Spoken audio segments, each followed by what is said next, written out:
Very pleasant good morning to each and every one of you. It is a beautiful day outside with the temperature finally kind of getting into more appropriate temperatures, what it should be, and everybody here is looking fantastic. Everybody's very handsome, very cheerful day, everybody's very happy. Joe, you look great. Ken, as usual, very smashing back there. If it seems like I am unusually nice right now at this point, it's because from here on it's going to be kind of a downward slope. We are going to be talking for the rest of this morning about hell, which is obviously everybody's favorite subject. It's not one of those things that you usually like to talk about. As a matter of fact, I think in the entire 10 years that I've been preaching, at least here, I have never once, to my knowledge, addressed ever the subject of hell as a standalone sermon. I usually try to slide it in there, usually when I'm picking on Nathan or Ken or something like that, but I never just outright talk about it. That doesn't mean it's unnecessary. That's why we're talking about this morning, but it's just really difficult to preach about. I was telling Lena this week while she was asking about what I'm preaching on this week, that hell is one of those subjects that you almost can't win. You know, if you preach about heaven, even if you do a really, really horrible job, a sermon on heaven, everybody's going to walk out the door saying, that was great, thank you for that encouragement. Even if you just read the Bible the whole time, everyone's still great on that. There's no such thing as a great sermon about hell. It just doesn't, it's one of those things that doesn't really work that well. But as I mentioned, it is necessary. And that's what we're going to be discussing this morning. I've never talked about it kind of at length. But I think it's one of those subjects that we're very familiar with. And so hopefully we'll be addressing it from a slightly different perspective this morning. When people ask the question, why are you preaching on the subject of hell? It's important to point out why. And the very first reason that we need to talk about hell kind of by itself is the fear factor. You can't get away from that. The subject of hell is one of those things that, if I remember correctly, Jesus talked about more than any other subject. On 70 different occasions, Jesus references or makes allusions to the subject of hell, and that's for a very specific reason. It's not just preached about because he's just trying to make people upset or make people scared. That fear is designed to drive people towards an action. And so on some level, we need to talk about hell, if for nothing else, because it should cause us to fear what happens if we're outside of a relationship with God. And so that's the number one reason why we need to discuss the subject of hell. The second one, in my opinion, is just as important, if not more so, than that. And that's by understanding hell, by talking about hell, we understand the nature of the cross a little bit more. You know, when we talk about the cross, we talk about it in terms of very brutal type of event where Jesus is nailed to the cross by the hands of ungodly sinners, people who spit on him, people who took the crown of thorns, they took the staff and they beat him, they put a robe over him, they mocked him, they made fun of him, they stripped him down probably to his bare minimum in terms of clothes, if not even more than that. And so when we talk about the cross, we talk about a very real, kind of sensational terms, and I don't want to get away from that. Because the cross was brutal, the cross was horrible, it was something that I wish that we were all perfect just so Jesus, our Lord, didn't have to go through that. But when you think about the question of why he went through it, the answer obviously is his love for us. Let me put it to you this way. The reason Jesus went through the cross, the reason he endured all that persecution, all that suffering, all those trials, all those things, the reason he did it is to keep us out of hell. And the only thing that would have kept him going through that is because he knew that A, hell was a real place filled with punishments, and a place that he so desperately wanted to keep us away from. And so you can't talk about hell without talking about the cross of Christ. A sermon on hell brings the cross into perspective and helps us understand the magnitude of God's love for us. But when we talk about hell, we usually go through the same kind of common things. We talk about hell in very physical terms. We talk about it with things that we discuss all the time. For instance, we discuss it as a place, Luke chapter 16 discusses, as a place of eternal torment. A place that never goes away. It's punishment, non-stop, for all eternity. Mark chapter 9, verse 48 describes it as a place where the worm dieth not. Now, depending on your aversion to insects, that may be even more horrible than you would think about it. But the reason that he describes it as a place where the worm dieth not is because it literally never runs out of fuel. A worm always has things to feast upon. And so it's a place where the worm dieth not because there's a lot of souls, a lot of people there. It's a continual type of torment. If you look at a few passages earlier in Mark chapter 9, verse 43, it's a place where the fire isn't quenched. It's not as if you can have some type of fireman that shows up with his fire truck and puts it out, he dumps some water on, all of a sudden it's gone. This is a place that you literally cannot quench. Nothing can stop it. One of the most interesting scenes, in my opinion, in the story of the rich man and Lazarus, is that in that story, the only thing that the rich man wants while he's in torment is for Lazarus to dip his finger in water, carry it across, and put it on the tip of his tongue. That shows the pain and the torture that the rich man is in the place of eternal torment, or in the place, at least in the Aegean realm at that point. But then Matthew chapter 13, verse 42 describes this place where there's a gnashing of teeth, a very real type of illustration. In Luke chapter 16, once again, getting back to verses 19 through 31, the biggest, in my opinion, one of the biggest themes in that story is that it's a place you just can't get out of. It's not a place that you'll ever escape, no matter how desperately you want to. And there are a lot of people in today's world that have accumulated massive amounts of wealth and status and power. And one of the things I hear from people who always, not personally obviously, but from people who serve those types of people, their attendants, their aides, those types of things, is those people, the people that accumulate that much wealth, they're always surprised when their money can't buy them out of something, when their power can't get them out of a situation, when their status can't remove them or fix a problem. And that's what hell is very much like. That no matter what your situation is on earth, it's a position and a place that you can't buy your way out of, that you can't talk your way out of, and that never, ever, ever ends. I told you it's going to be depressing. So when we talk about hell, we can't get away from these central kind of core tenets, but that's not what I want to discuss this morning. Most of us have heard sermons like this. What I want to discuss this morning are some things that maybe you didn't know about hell. Some things that maybe you had thought about hell, or maybe you had heard about hell, but hadn't really given a whole lot of thought to, because most of us are familiar with this idea of flames and worms and eternity. Most of us are familiar with those ideas. But these are things I think that sometimes fly under the radar. For instance, the fact that the intensity of hell mirrors the glory of heaven. Now, I need to put a little caveat on this, because at no point throughout Scripture do you ever hear the phrase where God says, you know how great heaven is, hell is equally as bad. There's never a phrase that mentions that.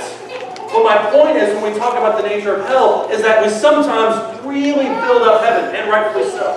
And there's no words that me or you can kind of describe to fully embody the nature and the glory that is heaven. But sometimes when we talk about hell, we kind of tend to tone it down a little bit. And people that, especially so-called annihilationists that think that hell isn't even a real place at all, they talk about it in very subdued terms. They talk about it in terms of immediate punishment. You're gone forever. There's no more. Or they say, well, it's punishment, but it's not really as bad as we talk about it. What I want us to understand is that when we talk about heaven, hell is the polar opposite of that in nearly every single respect known to man. And that's one of the most jarring aspects when you look at the story of the rich man and Lazarus. Is the rich man is almost completely enamored and completely aghast at the situation that he's in. And by the way, as a side point, I think one of the reasons why the rich man doesn't have a name like Lazarus has a name is because on some level we can all kind of picture ourselves as being that rich man from time to time. And so it would do us some good. Don't do it every day, because you'll end up in a very severe pit of depression. But it would do us some good sometimes to not only think and ponder upon the glory of heaven, but sometimes think about the magnitude and the seriousness and the torment that is involved within hell. And someone would ask, obviously, this is one of those things that every atheist wants to know. How is it that God could send if He's so loving, how could God send someone to hell? And to that I always answer, and there have been people that have argued with this back and forth, but to that I always answer, hell is not a place that God sends. Hell is a place that you send yourself. I want you to look at Psalm 81. Psalm 81. Hell is a place that we go to willingly. And that may sound weird, because who would want to go to a place like that? And that's truly, when you look at the Psalms and look at God's attitude towards people, that's the question He's coming to. Why are you willingly going to a place that's apart from me, as opposed to an eternal abode or any kind of relationship with me? In Psalm 81 and verse 6, for instance, he says, I relieved his shoulder of the burden. His hands were freed from the basket. You called in trouble, and I rescued you. I answered you in the hiding place of thunder. I proved you at the waters of Meribah, where the people tested whether or not God even loved them. I proved you at that point. Hear, O my people, and I will admonish you. O Israel, if you would listen to me. Let there be no strange God among you, nor shall you worship any foreign God. For I, verse 10, the Lord, am your God, who brought you up from the land of Egypt. Open your mouth wide, and I will fill it. Do you notice what the psalmist is getting at in those verses? If you would just turn to me, everything would be so much better. And you kind of have shades in Matthew chapter 23. If you remember, you don't have to turn there. But if you remember Matthew chapter 23, those 8 woes that Jesus has towards the people of Jerusalem, he says, woe to you for this, woe to you for this, woe to you for this. And then he talks about at the end, I would have loved to gather you under my wing as a hen gathers her chicks, but you were not willing. The one thing that everybody in hell has in common, and they come from a variety of backgrounds, demographics, times, places, all those things. The one thing that all of them have in common is that they're there because of their own decisions. And that's probably one of the hardest parts, jumping back once again. There's a reason the story of the rich man and Lazarus is my favorite parable, because it's so applicable. It's one of the things you see with the rich man, that he's there thinking about his brothers. He's there thinking about Lazarus. And you can almost see a tinge of regret in his mind of all the things that he wished he could have done before. When you jump back to Psalm 81, look at verse 11. Notice the sadness in David or in God's voice. Psalm 81 and verse 11, my people did not listen to my voice. Israel did not obey me. I gave them over to the stubbornness of their heart to walk in their own devices. Oh, that my people would listen to me, that Israel would walk in my ways. I would quickly subdue their enemies and turn my hand against their adversaries. And those who hate the Lord would pretend obedience to him, and their time of punishment would be forever. But I would feed you if you would just obey me. I would feed you with the finest of the wheat, and with honey from the rock, I would satisfy you.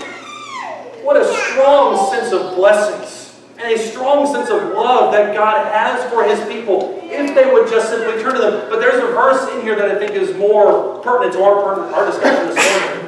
When he says in verse 12, I gave them over to the stubbornness of their own hearts, to walk in their own desires. There's passages sprinkled around the New Testament that kind of echo this idea. For instance, if you look at Romans chapter 1, right around verse 27, 28, there's passages where Paul would talk about the Gentiles and how, their abominations and their immoralities and all the things that they're immoral in. But he says, to lead off all of that, I gave them up to those things. And that's not God saying, I sent them to go sin. That's God saying, these are people who are embroiled in it. They're stubbornly against me. They're disobedient. What choice do I have? And so we need to think about hell through these terms. That it's not a place necessarily that we are sent to, as much as it is a place that we go to. And that brings up another point. Sometimes when we look at heaven or we think about heaven, and this is a common argument that a lot of people would have, is that God throws you into hell, that he literally picks you up in the palm of your hand and then throws you down to hell. And then he sends all his little minions down there and they poke you with sticks for all eternity. And then if you get a little too comfortable, they turn the fires up a little bit more, and they make you have to watch reruns of Jeopardy over and over again, or whatever your version of torture is. They just kind of keep poking you with sticks. And then God's whole design is just to make you as miserable as possible. And that's not it at all. Literally what hell is full 100% separation from God. You hear people talk about all the time, something or so-and-so, or this place is, quote, hell on earth. And I'm here to tell you, ladies and gentlemen, it's not even close to hell on earth. It may be as close as it can get on earth, but it's not any close to what hell is. You know how I know that? Because God is still here. God is still in this world. He still has dominion over this world. Hell is literally a place where he is not. And if you can think about all the horrible things that have happened in this world, and you don't have to watch the news for longer than 5 seconds to see that, hell is a billion, trillion, whatever the next one is, quadrillion. Rachel's not here, so I can't ask her. Worse than that. Hell is literally the definition of a separation from God. Look at Isaiah chapter 30. Isaiah chapter 30. What I want us to see with this point is not so much the intensity of the punishment of hell. What I want us to see, especially from this section, is the love that God has for us. And that may sound kind of oxymoronic for a discussion. Look at Isaiah chapter 30, starting verse 8. Isaiah chapter 30, starting verse 8. This kind of reflects the love of God and also the fact that he can't have any association with unholiness or ungodliness at all. In Isaiah chapter 30 and verse 8, he says, now go, write on a tablet before them, inscribe it on a scroll that they may serve in the time to come as a witness forever. For this is a rebellious people, false sons, sons who refuse to listen to the instruction of the Lord, who say to the seers, you must not see visions, and to the prophets, you must not prophesy what is right. Speak to us pleasant words, prophesy illusions, get out of the way, verse 11, turn aside from the path, let us hear no more about the Holy One of Israel. You notice what Isaiah is talking about? He's talking about people who are hearing the word of God, and deliberately ignore it, who are saying to the prophets, go away, we don't want to hear about God.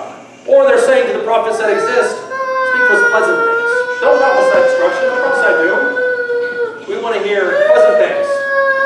In verse 12, listen to God talk about this. In Isaiah chapter 30, verse 12. Therefore, thus says the Holy One of Israel, since you have rejected his word, and you have put your trust in oppression and God, and you have relied on them, therefore this iniquity will be to you like a breach that is about to fall, a bulge in a high wall, whose collapse comes suddenly in an instant, whose collapse is like the smashing of a potter's jar, so ruthlessly shattered that a shard will not be found among the pieces to take fire from the earth or to scoop water from a cistern. The destruction is complete, ladies and gentlemen. The annihilation is total because God cannot have any part with unholiness. Somebody asked the question, how can a loving God have any association? How can a loving God send somebody to hell? But they forget when they say that as loving as God is, and that points back to the cross, by the way, as loving as God is, they forget the fact that he's also holy. That he's also just. And so the very nature of God is such that he cannot have any association with ungodliness or immorality at all. And that's why when we look at Revelation chapter 21 and the descriptions of heaven, it says this person won't make it, this type of person won't make it, this type of person won't make it. And it's not describing people that just have done those things in the past. He's talking about people who are stubbornly disobedient to the will of God. God can't have a relationship with those people. It's not torture. It's not as if God throws you down there and then he has an active pursuit in your pain. Separation from him. And I would argue to you that a separation that God does not want. Look in the book of Hosea. Zach did a great job from everything I heard on the discussion on Hosea. But he was in chapter 4. I want us to go to Hosea chapter 11. The illustration that takes place throughout this book, you know from the first few chapters, is the story of Hosea marrying Gomer, who is a harlot. And it represents a woman that will always go away from her husband, go away from the relationship that she should have. And so those first few chapters are establishing this in physicality so that he can build on the metaphorical illusion of it through the rest of the book. And by the time you get to Hosea chapter 11, you can almost sense the love. Actually, you can, very real, sense the love that God has for his people. Look at Hosea chapter 11. And as I read this, I want you to think about it in terms of God's love for you. When Israel was a youth, I loved him. And out of Egypt I called my son. The more they called him, the more they went from them. They kept sacrificing the Baals and burning incense to idols. And yet, verse 3, it is I who taught Ephraim to walk. I took them in my arms. But they did not know that I healed them. I led them with cords of a man, with bonds of love. And I became to them as one who lifts the yoke from their jaws. I bent down. I fed them. They will not return to the land of Egypt, but Assyria, he will be their king. Because they have refused to return to me. The sword will whirl against their cities and will demolish their gate bars and consume them because of their counsels. So my people are bent on turning from me. Though they call them to the one on high, none at all exalts them. Listen to this in verse 8. How can I give you up, O Ephraim? How can I surrender you, O Israel? How can I make you like Admah? How can I treat you like Zebulun? My heart is turned over within me, and all my compassions are kindled. I will not execute my fierce anger. I will not destroy Ephraim again. For I am God and not man, the Holy One in your midst, and I will not come in wrath. They will walk after the Lord. He will roar like a lion, because indeed he will roar. And his sons will come trembling from the west. They will come trembling like birds from Egypt, and like doves from the land of Assyria. And I will settle them in their houses, declares the Lord. Ephraim surrounds me with lies, and the house of Israel with deceit. Judah is also ruling against God, even against the Holy One, who is faithful. When you read this passage, when you read Hosea chapter 11, you cannot help but notice the love and the devotion that God has for his people.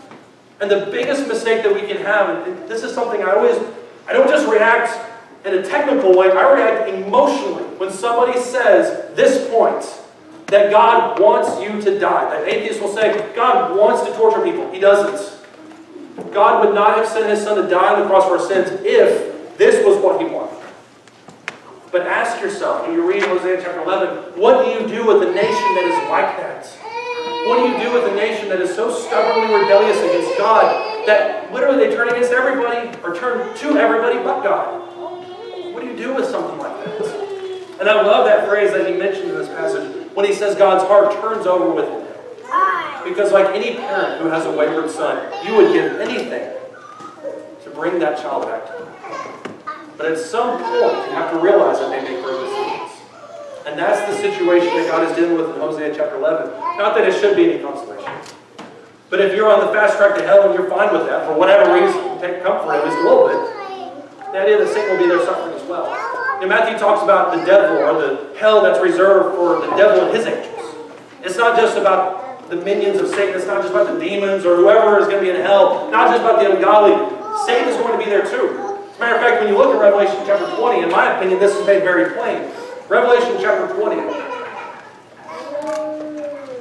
Revelation chapter 20.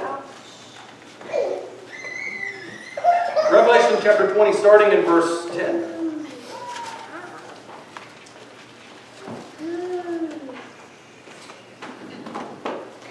Revelation chapter 20. And I realize a lot of this is very metaphorical, it's very sign-oriented. But I think we could take this for what he's talking about here in Revelation chapter 20. Look at verse 10. It says, the devil who deceived them, talking about the world, talking about these people in the world. The devil who deceived them was thrown into the lake of fire and brimstone, where the beast and the false prophet are also, and they will be tormented day and night forever and ever. Keep in mind that Satan is still under the dominion of God. Satan still had to ask permission to tempt Job. Satan still had to ask permission to tempt Peter. And so Satan is still under the dominion of God, even though God allows him to operate for a time. But in verse 10 it mentions he is going to be thrown into the lake of fire. Verse 11. I saw a great white throne, him who sat upon it, whose presence earth and heaven fled away, and no place was found for them. I saw the dead, the great and small, standing before the throne. Books were opened, another book was opened, which is the book of life. And the dead were judged from the things that were written in the books according to their deeds. And the sea gave up the dead that were in it. Death and Hades gave up the dead which were in them. And they were judged, every one of them, according to their deeds. Then death and Hades were thrown into the lake of fire. This is the second death, the lake of fire. And if anyone's name was not found written in the book of life, he was thrown into the lake of fire. I've heard people say, I think weirdly, people say, I'll take heaven for its climate, hell for its heaven for its climate, hell for its company. For some reason, comfort's in my mind. That's not it at all. I'll take heaven for its climate, and hell for its company. I'll tell you right now, I don't care who's down there. I don't want to end up in a place like Revelation chapter 20 describes. I don't want to end up in a place that's literally described as a lake of fire. And I certainly don't want to spend any time with the being who is responsible for evil itself. For a being who embodies everything horrible that we know about the world. Who wants to spend 5 seconds with that? And so if it's any consolation for you, understand that Satan will be suffering as well. Which then brings up the question, why is it that Satan's still tempting people? And that's a question I cannot answer. I don't know if that bothers you. Why is it that Satan's still tempting people? The only thing that I know about Satan is that he is a huge egomaniac. And his hatred for God and for God's people is so real that he will stop at nothing until everybody serves him instead of God. As opposed to the fear, to the persecution, and opposed to the temporalities of sin, God tries to bring us to his fold with him. God tries to bring us home with sacrifice, with compassion, with long-suffering. And that's who I want to spend time with.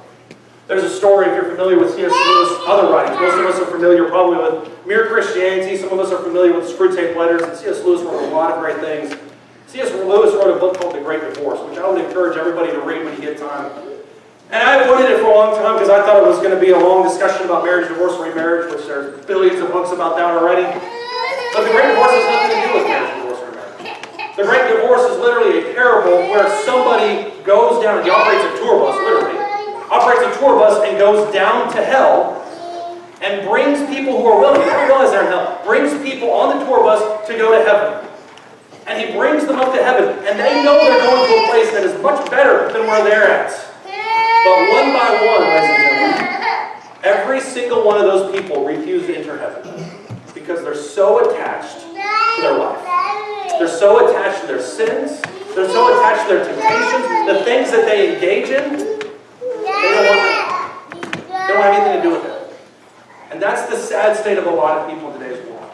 As you talk about heaven, you talk about the streets of gold, you talk about the blessing, you talk about the hope, the peace, the joy, the love that comes from a relationship with God, and they would rather give all that up for a few fleeting years of pleasure.